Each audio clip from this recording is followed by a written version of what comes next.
Okay. What is DCB and how VAS providers can and will scam you and take the money? As Madonna would say, I only got 4 minutes to save the world, so this should be fun, although I have 5 minutes and I'm not saving the world.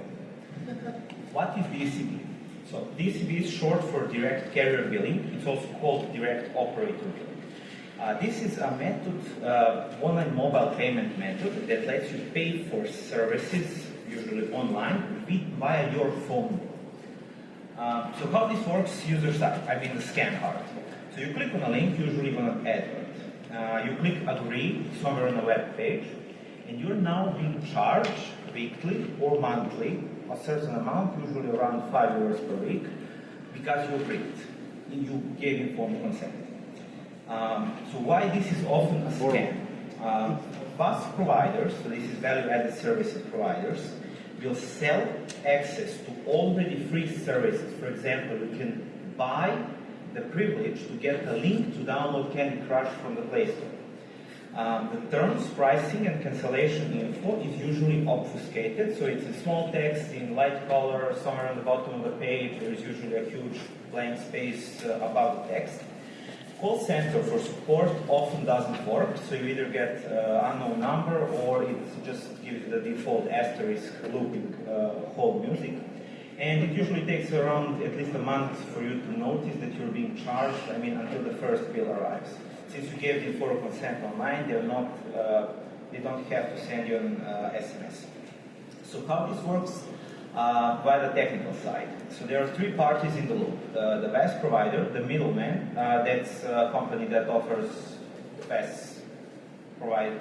Basically, they let you have one API for the whole world, and then they negotiate contracts with the carriers. And so the VAS provider will redirect you to the middleman, who then will contact your provider based on your CGNet, so carrier grade net, exit IP, and outbound port. And they will find out your MSISDN, so mobile subscriber, international subscriber identity number, or so your phone number, basically. The middleman, so when the VAS providers, so middleman tells the VAS provider this data, and the VAS provider will then initiate a charge via the middleman to your phone bill.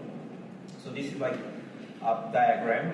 It's a very bad diagram, but yeah, how this works. So the VAS provider talks to the middleman talks to the carrier gives your phone number back to the middleman, they send it to the VAS provider, and the VAS provider says, hey, this one gave consent, charge him this amount.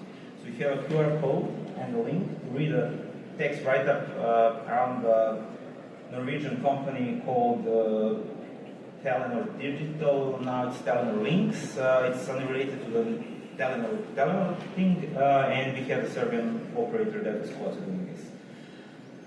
So how is this different than other VAS services? So you can opt in to weekly charges just by clicking a button. There is no SMS confirmation needed. Your phone number is shared with third parties without consent, and anyone, because it's shared before you click agree, and anyone using your mobile data connection can opt into charges as well via tethering, because your identity is inferred from the CGNet exit IP and port. How to protect yourself? So contact your carrier and block all VAS services, or if possible, you can block all but humanitarian services, SMS parking, transportation tickets, and televoting. If you love Eurovision, I'm a huge fan. Set a monthly bill or charge limit. So for the national telecom survey here, you can set the bill amount to at most €2 above your regular subscription, so you can't get charged more than €2 per month. Use an ad blocker on your phone. Don't give your phone to other people or your kids. You get your kids books or something.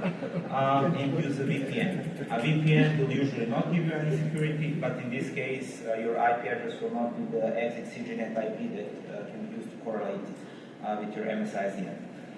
More importantly, this is a hacker conference, we obviously all know those things, but how to protect others.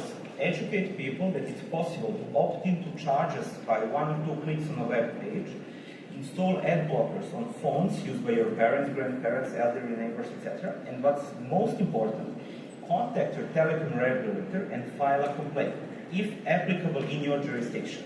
According to our existing rules, before they were changed, this was not legal. The new rules are still in draft form, so it's a gray area right now.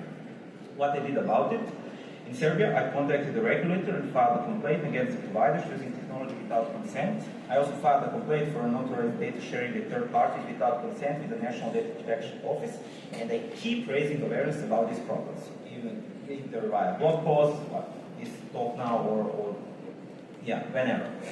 So to learn more, you have the link. So this is the DCB link, and the slides are available with this QR code. That's it.